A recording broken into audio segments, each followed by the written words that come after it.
Raise a glass, let the worry slip away. Liquid lunch, we're living for today. There's Troy laughing with his gin and a grin, telling stories about where he's been. Boomer's got whiskey, he's loosening his tie, chasing dreams under a midday sky. The bartender knows us, he's mixing with flair. Every sip's a moment we're happy to share. Liquid lunch, pour it smooth, let it flow. Friends round the table where the good times grow. Raise a glass, let the worry slip away.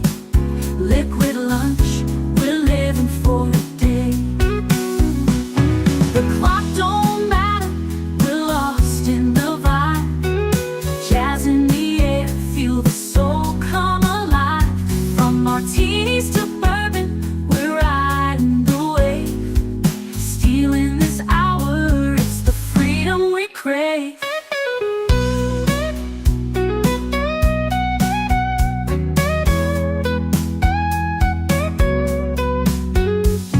Sun's still shining, but we're in our zone. This bar's our shelter, our temporary home. One more round before the world calls us back. Savor the moment, keep the blues in the rack. We'll laugh and we'll toast till the afternoon fades. Memories made in these liquid escapades. Liquid lunch, pour it smooth, let it flow. Friends round the table where the good times grow. Raise a glass, let the worry slip away. Liquid lunch, we're living for the day. So here's to the day, like the drinks and the fun. Our liquid lunch, till the next one comes. With a wink and a smile, we'll be back real soon. Chasing that jazz under the high noon.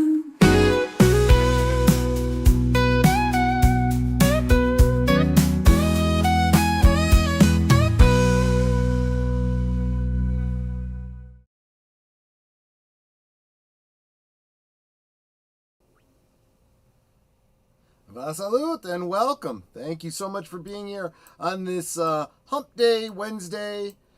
So good to see every single one of you, of course. And trying out a new theme for Wednesday. WTF Wednesday. That's my thought. So let's give it a try and see how it goes. I want to start by saying hi to all of you wonderful people in the chat, starting with Real Wade Nation Gaming Clips, who says, first, and yes, indeed you are, primo. Connie Cleary says, hail to the chat, and hail to you, bird woman of YouTube. So good to see you. Have a great lunch, my friends. Bottoms up, absolutely. Salute. Netters Network calls me the love of her life because she is just so loving. And she's saying to everybody to please like, share, subscribe, and become a member. Or, as Ruby Hoove, who is already a member, she gifted a membership to some wonderful person. Thank you so much for your generosity, Ruby Hoove, helping us grow the channel. Here's someone very special who has just gifted that membership. Welcome back to membership. Fletcher Williams, I suck at games. Great channel, great supporter of the channels in whose sphere he is. He is absolutely good people. He fits in around here with all of you good people. Mel, New York City, well, I'm assuming NYC stands for New York City Reviews. What you drinking? Well, we went from martinis to bourbon, as the song said, so salute. And what are you all sipping on? You've got to tell me in the chat. Today is a busy one for me because, as you know, many of you know anyway, a couple weeks back I substituted I jumped in to help out the panel on Pop Culture Breakdown. And that was a lot of fun, and Doomcock seemed to like me, so I am definitely one of his Doomantite Legionnaire. I'm a member of the Legion, and he said, you know, if you'd be willing to come back and fill in, that would be wonderful. And I said, absolutely. I will make my Wednesday nights available should he need me, and turns out this week he does. I don't know who's out this week, but I'll find out tonight. And so I have homework to do to get ready for that. And some of that you guys can help me with. So the idea for the stream tonight, and I'm going to, of course, intersperse it with saying hi to people as they roll in. At least I hope they're rolling in. And you know what I just realized? Netter has probably shared out the stream on the socials, but I have not. So I should probably boost the signal on her forward. Repost that. There we go. And we are good. We are good. So let's get back into this. So I will take breaks every now and again to go to the chat and double check and say hi to people. I don't want to miss no one. So let's get into our screen share. This one comes to us from That Park Place. Let's see, how do I do this? You don't need sound. Share. Okay. So we got Vanessa Kirby details viral Pedro Pascal Comic-Con arm rub contradicts past anxiety narratives. So you guys know about there's been video up that a lot of people have kind of clipped and shown of him like grabbing her arm or something, and she takes it and moves it down, holds his hand or whatever. It seemed like a really, really awkward moment. So it looks like for lunch, Mel is having chili cold tuna salad with cold lettuce on the side and a freezing sugar-free ginger ale. Hope everyone's having a good day. I hope those chillings and colds are intentional and not like somebody froze your lunch and you're waiting for it to thaw, because it actually sounds pretty good to me. So anyway, when this kind of stuff comes out in this age of social media and instant access to what's going on, marketing and the people behind these films are now behind the eight ball, trying to catch up. They're very, very reactionary. So sounds good, Mel. I'm eating a sandwich, Doritos and Gatorade. The breakfast of gamers, I guess. It actually doesn't sound bad, to be honest with you. So let's see what kind of a spin these spin doctors are trying to put on this. I'm not going to play it, but you know the clip that I'm referring to. The infamous Comic-Con arms rub and hand-holding between Fantastic Four co-star Pedro Pascal and Vanessa Kirby is being re-examined again as the fallout of Pascal's heinous loser comment about Harry Potter author J.K. Rowling continues to ripple across social media, but now Kirby herself has weighed in, and her explanation contradicts much of what fans and media previously claimed about the encounter. If you have to come out and explain something like this, you aren't going into personal appearances being mindful enough of the image that you're presenting. So there's a problem right there. I say this about writers who come out and say, well, in my movie, I intended that, this was going on behind the scenes and this means this and that means that. No, You didn't get it into your movie? I don't want to hear it now. Well, you know, Kirby, you need to, you and Pascal and every other celebrity who makes a public appearance, think through. I'm in front of the public. What message am I sending to the public? Don't think about that proactively. Don't try to take it back reactively. Want to real quick say hi to Matanui. Welcome, my friend. So what does she say? The viral clip in question came from San Diego Comic-Con. Probably shouldn't sip in the middle of a sentence. During Marvel's grand unveiling of the Fantastic Four cast. As the group stood on stage in front of thousands of excited fans, cameras caught a brief exchange. Pascal reaches out, rubs Kirby's arm, and then extends his hand towards her. Kirby accepts and holds it without looking back at him, almost seemingly placating the actor in some way. The moment quickly made the rounds online, with many describing it as touching.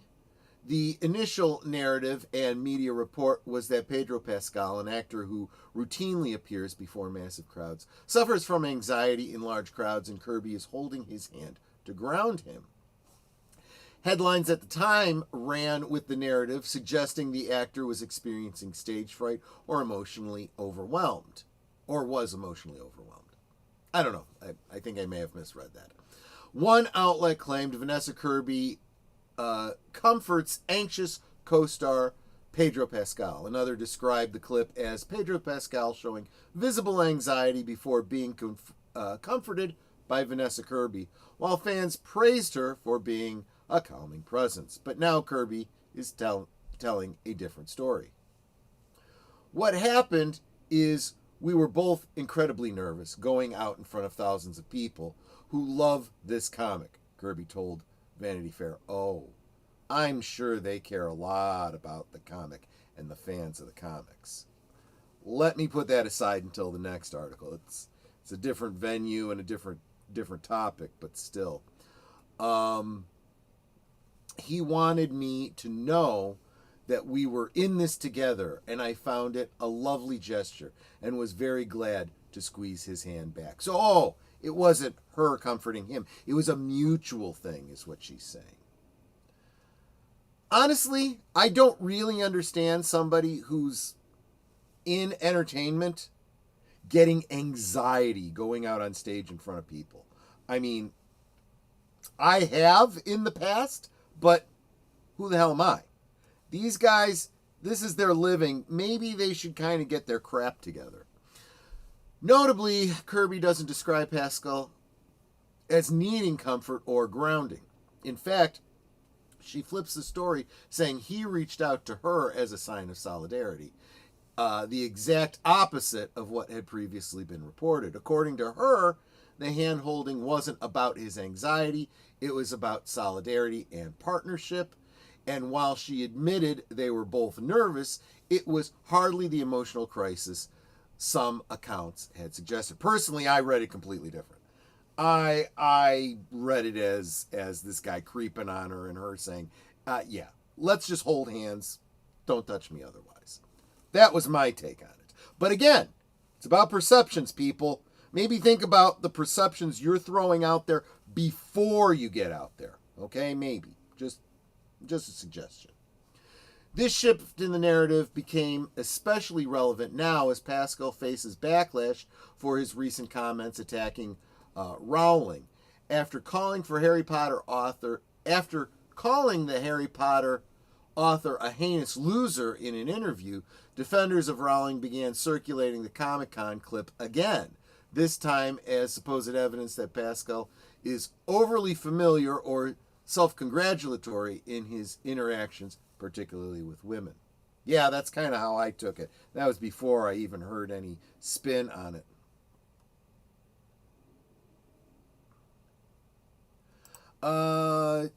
So there's something about the two main Cobra Kai actors that happened at Comic-Con also. You know, fill me in, because I'm in the middle of a stream. I don't have time to look that up. Otherwise, I'll look it up later on. But still, I really do feel like just chill and get used to being in front of people. That's kind of my thing. Although one could make the argument that these actors that act in film and TV and streaming and whatnot that are constantly being recorded, the fix and post concept, take 2, take 3, take 4, very different mentality of performer than, for example, someone who's experienced in the stage. If you're on stage, you only get one take. You better make sure you've rehearsed, you've practiced, you've got your head together, and if something goes wrong, you're able to pivot on a dime. That's the kind of skill that you bring to a live performance, which is what a public appearance is in front of an audience of any kind, even if it's an interview, showing up at Comic-Con, whatever the case is. I agree 100%. Obviously, that's not the thrust of this article, but I do agree that Pascal is a horrible actor. He's literally just playing himself. He's just regurgitating lines. Now, that may be because he hasn't been given anything with a great deal of emotional range, but be that as it may, it's not a great idea to saturate the market with somebody and just keep giving them the same role over and over again. That gets old really, really fast. Yeah, and the other thing too, okay, and doesn't like his performance in any of his films. Agreed. It's harder to evaluate. It's harder for me to be objective trying to evaluate him as an actor when he pulls these kinds of shenanigans, like, you know, calling J.K. Rowling names. You know, you focus on you, dude. You know, maybe start there. Both of these accounts come directly from... Oh, I'm sorry. Let back up. Some critics accuse Pascal of playing the victim in public while acting overly confident behind the scenes. After all, he didn't seem to need any kind of hand-holding while sitting alongside male co-star Joaquin Phoenix during a panel at the Cannes Film Festival. Then there are reports of him telling co-star Dakota Johnson she should start her own page on an adult subscription website. Yes. That's in my mind when I see this. Creep factor. Just creep factor. There were even reports that Pascal takes her clothes and wears them. Both of these accounts come directly from Johnson herself in public interviews. This guy's a freak. He's a friggin' freak. He really is. Welcome, JPRPH1. He says, I'm at work, just passing through to leave a like and share out. Have a good one. You know, and when you do that, I appreciate it. I certainly do. In addition to hitting the like button, hit the save for later button. Save to your watch later, and you can catch me on the rerun. Thanks so much. Still, the anxiety narratives seem to have been the one Pascal, Kirby, and Disney Marvel were comfortable with for over a year. If that's your flex, you have another problem, right? Because again, I've kind of poked at this whole anxiety thing. If you're an entertainer whose job it is to get up in front of people and perform, and you have anxiety, you need to get your crap together, and maybe you're in the wrong line of business. Just saying. That's probably not the angle I would take. But we do seem to live in a generation where anxiety, I have anxiety. I can't perform. I can't do this. I can't do that because of my anxiety. Maybe I need some medication. Maybe I need some special treatment. I need a safe space. Sorry, it's very hard to respect that. There's real people with real problems in this world. Just saying. But now that it's surfacing as ammunition that Rowling supporters are using against him, the story has changed shape faster than Mr. Fantastic himself. Whether this updated explanation is a genuine clarification or reactive course correction, it certainly raises questions. If Pascal's gesture was never about anxiety, why did that narrative go unchallenged for so long, especially as it painted him in a sympathetic light and racked up praise from fans and media alike?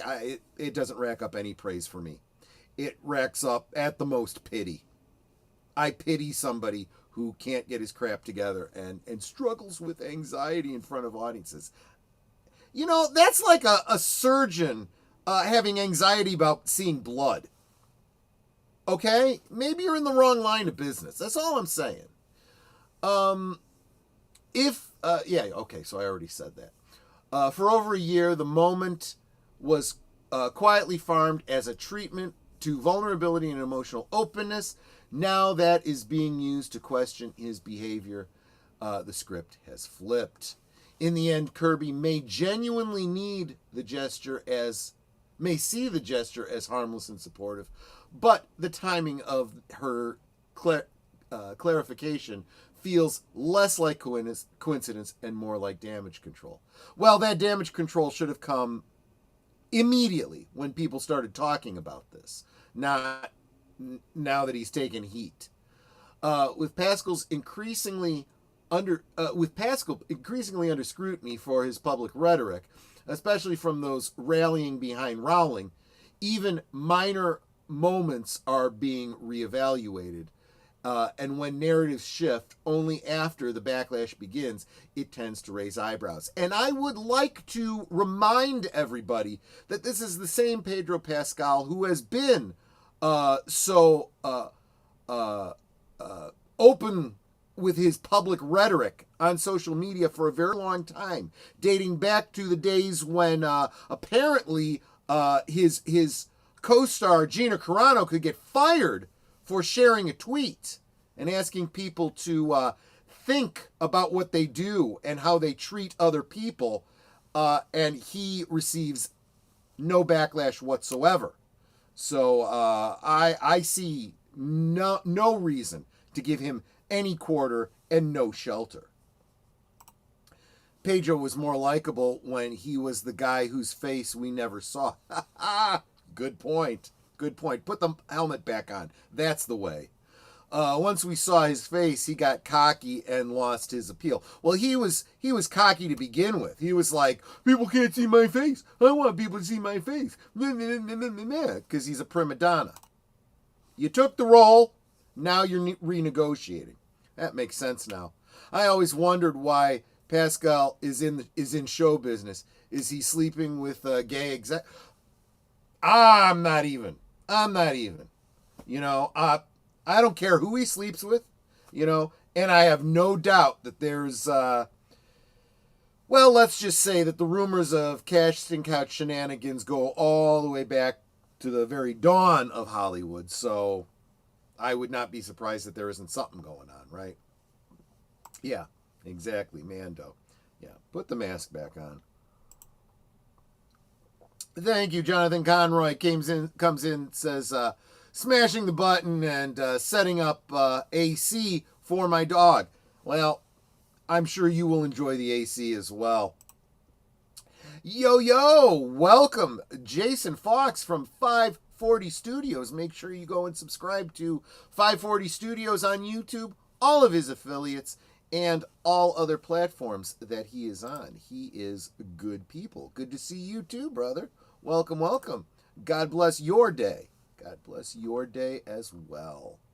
Good to see you. So, this may not seem like huge stuff, but it is just, and I didn't even want to get into the meat and potatoes of some of the stuff that's coming up. There's been leaks, there are rumors about the script and the story that we're going to be getting for Fantastic Four. Fans are not happy, at least fans of the comics, despite this whole idea that, what was it here? What was it she said? what happened is we were both incredibly nervous going out in front of thousands of people who love this comic. Well, you may have been, but apparently the writers and director and everyone else involved in the movie didn't give a tinker's damn about the comics. And although this is not the same movie that we're going to talk about, it is the mentality over there at it, or it does at least demonstrate the mentality for what's going on over at Marvel. Welcome, by the way, Mark Melnikoff. He says, I'm late. Sorry. Yep, no problem at all. No problem at all. Forgive me for not waiting for you. You know what? Before we go to this article, speaking of being running late, I don't want to get behind. So I'm going to quick go to the promos for the mid-show, and then we'll come back to this article, just so you know where we're going. Be back in 2 minutes, 20 seconds. You are watching Liquid Lunch, streaming every weekday at noon Central, 1 p.m. Eastern. Let's sip together. It's Thursday night, and Netters Network talks to the streamers who have everybody talking. It's Thursday Things, Thursdays at 9 Central, 10 Eastern on Netters Network.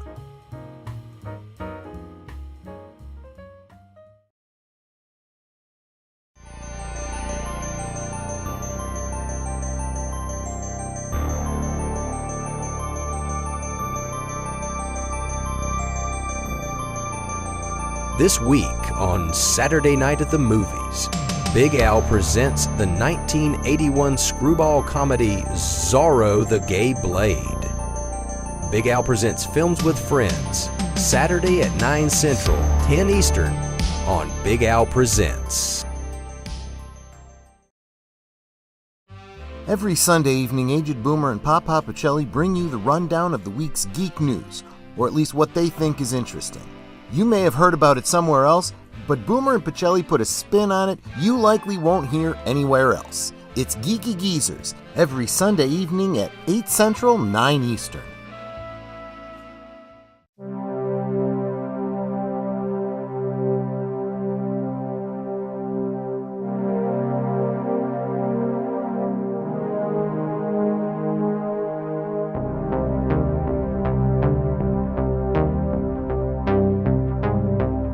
This week on Live from Sparkwood and 21, we'll be taking a drive down David Lynch's Lost Highway. Link to the off-platform live feed of the feature will be provided in the commentary stream chat. Join us this Tuesday at 7:30 Central, 8:30 Eastern on Deleted Scenes and Affiliates.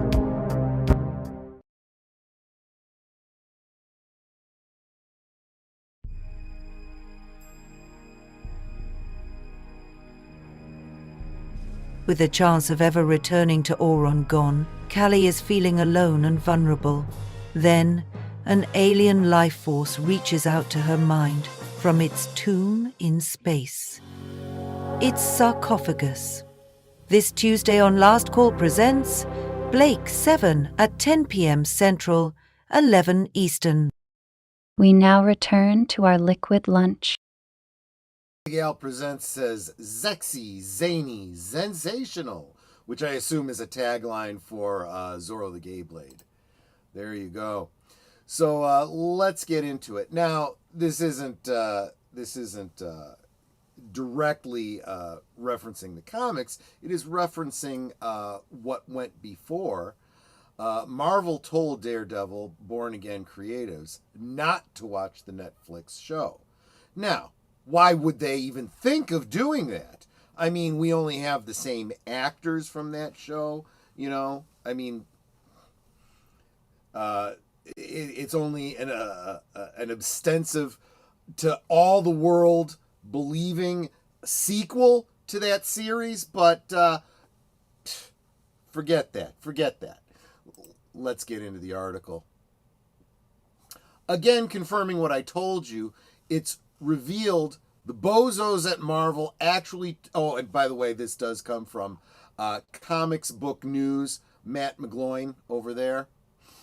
After confirming what I first told you, it's revealed the bozos at Marvel actually told the creatives in charge of developing Daredevil Born Again not to watch the Netflix show. Recall how Marvel also told its executives not to read comics there. See? I knew it was in there. I knew it would be in there. While developing shows about comic books. And of course, Sam Raimi never watched WandaVision while developing Doctor Strange and the Multiverse of Madness. I could go on. That one I didn't even know. That's bizarre. So, I don't want to hear Kirby talking about how she's so concerned about, the fans of the comics and, how much pressure she's under as a result. Because these people are telling them not to read the comics, right? They're not even watching the previous show from the other network that they're basically picking up and running with, right? And I was prepared to steelman that argument by saying, well, perhaps they realize that's Netflix, this is ours, technically two different studios. This isn't really, even though we're using the same actors and kind of wink, wink, nod, nod, nod, telling people this is basically a continuation of that. It's not a continuation of that, so don't watch that. We want a different tone. We want different everything. But apparently, even from movie to movie, the director doesn't even watch the previous thing that he's sequeling. I mean, what the hell? How do you develop a franchise that way? You don't even watch the previous thing that you are doing a sequel of to know who the characters are. I'm not even talking the characters from some source material or for some other network. I'm talking about literally the film that came before this. I mean, we just watched Escape from L.A. on our members Monday night at the movies, members exclusive stream. And we were talking about, for example, Kurt Russell, who plays Snake Plissken, was it 15 years later? He starts out the movie in the exact same costume he wore for the previous movie. He had to work out to get down to that weight again after 15 years, but he did it. There was that kind of thought that went into it. He and John Carpenter remembered details from before that made sure they carried through. That's a certain amount of verisimilitude, right? That goes into that. Yeah.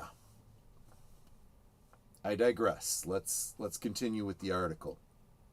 Regarding Daredevil Born Again, the editors who worked on the show confirm that the original plan was to have the series be a lot different than the popular Netflix series. Okay, so that's what I was kind of going for. Although that makes me question, why then you cast the same actors? Right? Same person playing Kingpin, same person playing Daredevil. But we're, going for something completely different, right? Okay. Feige put Charlie Cox in a goofy She-Hulk show, so that was the plan for the MCU's Daredevil. However, due to the big failure of Feige's post-Endgame approach, including massive bombs on Disney Plus with Secret Invasion, the decision was made to retool Daredevil Born Again. Shocker.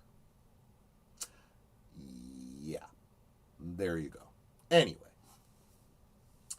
While speaking with Award Radar, editor Stephanie Philo revealed Daredevil was originally going to be different, and they were told not to watch the Netflix series. The original take on it was to lean away from the Netflix Daredevil show. They actually told us not to watch the Netflix show because they didn't want to affect how we were editing it.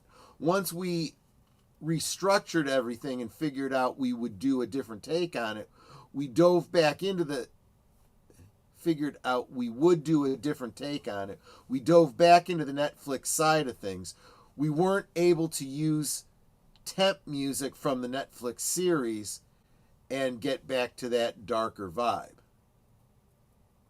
Oh, we were able to use temp music from the Netflix series and get back to that vibe. Yeah. So in other words, whoops, we screwed up. Yeah, no, we're going to go ahead and get back to what worked. Somebody decided.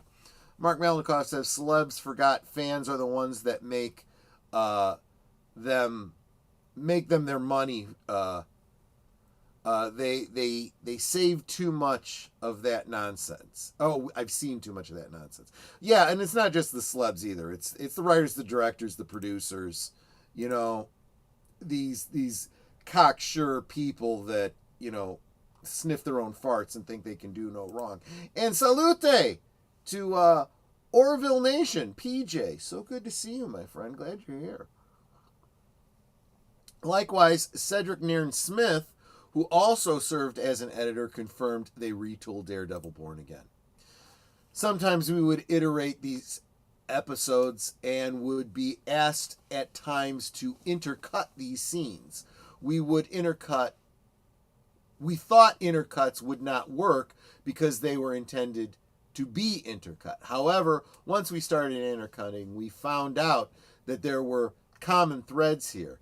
It felt like it was a happy accident that these intercuts worked and that you would find these connections. A lot of it was trial and error, trying to find those threads, but some of it was also planned.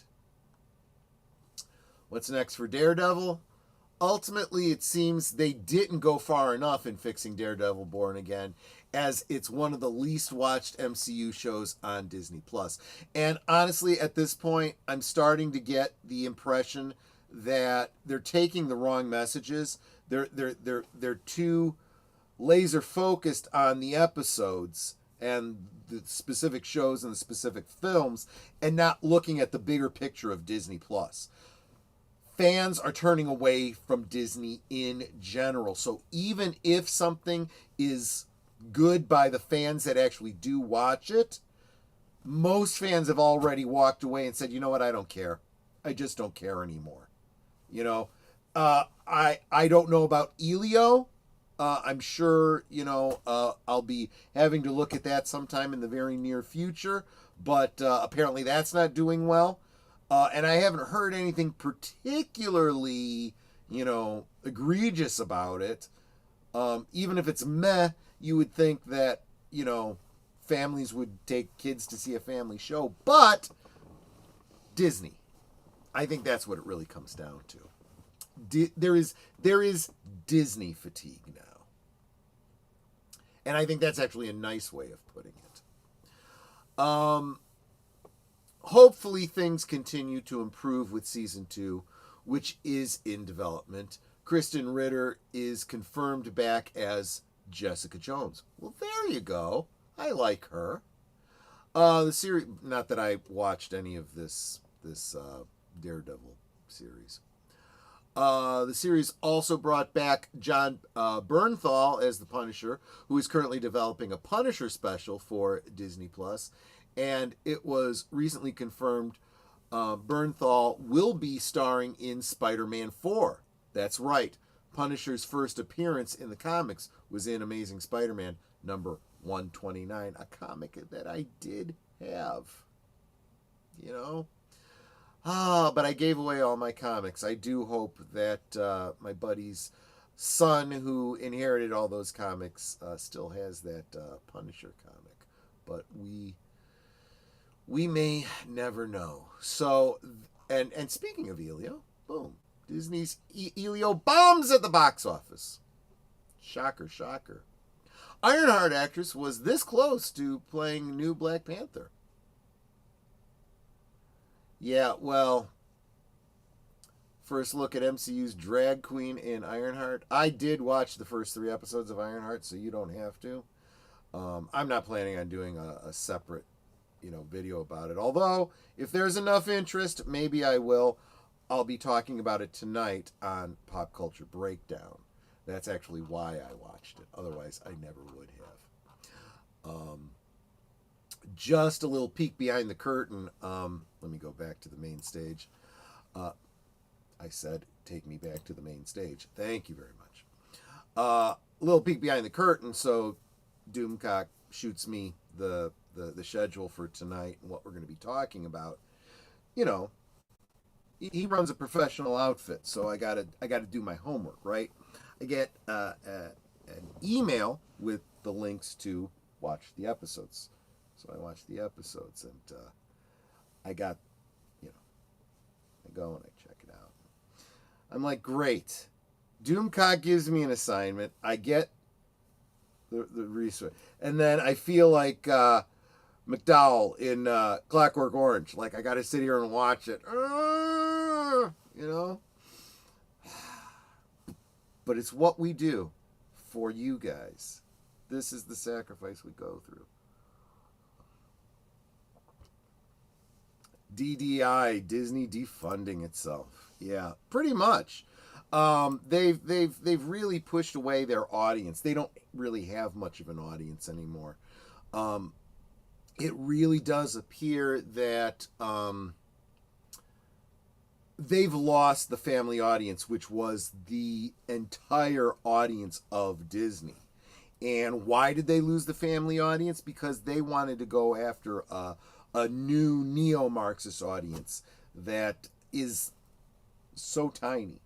So tiny. They're very loud on social media, and they make it seem like the whole world is full of these rainbow puking, you know, entitled, you know, postmodernists, when the reality is the vast majority of human beings they just want normalcy. And you can do your thing in the privacy of your own privacy. Go to your safe space. Leave me the F alone, you know? And definitely stay the hell away from my kids. And when Disney associates themselves with that, and their whole reputation was family and kids, and you're associating yourself with the people that everyone is saying, stay the hell away from my kids, you wonder why Disney is hurting now. They really are. And now they're trying to pivot back to the, what do they call it, the sensible center? I think it's too late. Disney continues its descent, and we'll talk more about that tonight on Pop Culture Breakdown. I do have hope, because as Disney burns, I do think that other studios are watching and saying, yeah, let's get our stuff together. Does that give me hope for Superman? I have more hope for Superman than I do anything over at Marvel. We'll see. Anyway, that's all I had for you guys today. Reputation is hard to recover once it's buried. Yeah. Yep, you're absolutely right. It is a shame. I do miss the Disney of old. In fact, you know, they say you don't know what you have until it's gone. And as Boomer and I have been doing our good old days and, you know, reminiscing on last call streams and whatnot, I've been thinking about some of those kind of lost and forgotten Disney films. You know, some of the earlier Kurt Russell films, right, when he was a kid. Right, the computer that wore sneakers, and those Shaggy Dog movies, and the Apple Dumpling Gang and stuff like that. All of these movies that they did that were they weren't fabulous. They weren't like you know Academy Award winning. Put them in the Smithsonian, but they were good. They were enjoyable. They were wholesome. They were something that you could watch with your family on a Saturday afternoon, you know, and I miss those. I really do. And that was Disney to me. And then on Sunday nights, The Wonderful World of Disney, where they would bring back one of those movies, you know, or have a very special night and you'd watch one of their big blockbusters, you know, one of their like Peter Pan or Mary Poppins or something like that. I remember watching those on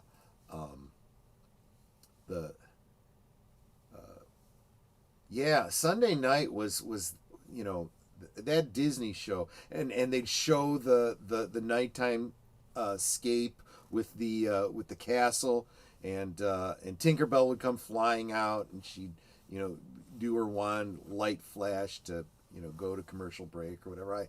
I loved that. I thought Tinkerbell was the cutest thing. But anyway, and I'd happily time travel back to the 1980s if I could. Well, you will get your opportunity this Friday on Last Call when we return to 1985, as we did last week, for part 2 of our 1985 cinema retrospective. This time not necessarily focusing on the summer blockbusters, kind of looking at the rest of the year. And for members can join me exclusively on Members Night at the Movies on Monday, where we will be watching one of the movies we have discussed in the past 2 weeks, another 1985 classic that you all will get to choose. Because if you got to watch it, you get to choose it. But that's only for members. And if you're not a member, why are you not a member? You could be a member of this channel for as little as $2 a month. I don't know what a cup of coffee costs these days, but I'm sure $2 is less than a cup of coffee.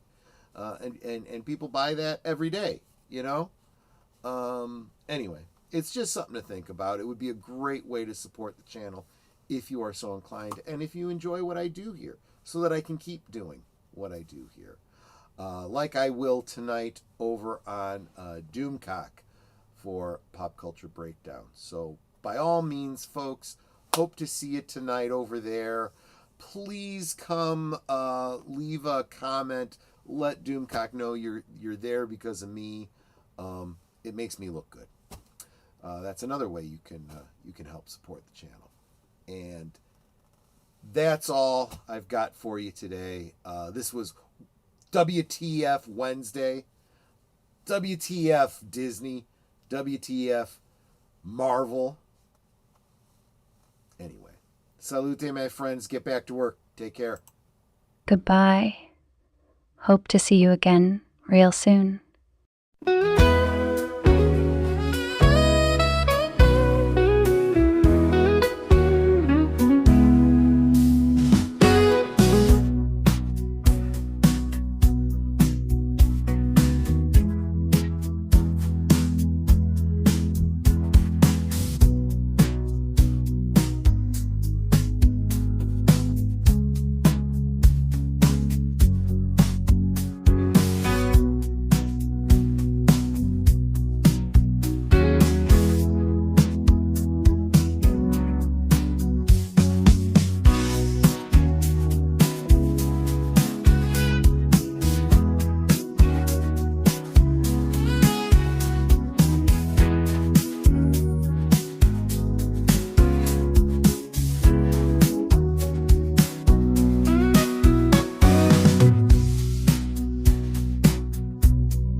So here's to the daylight, the drinks and the fun, our liquid lunch till the next one comes.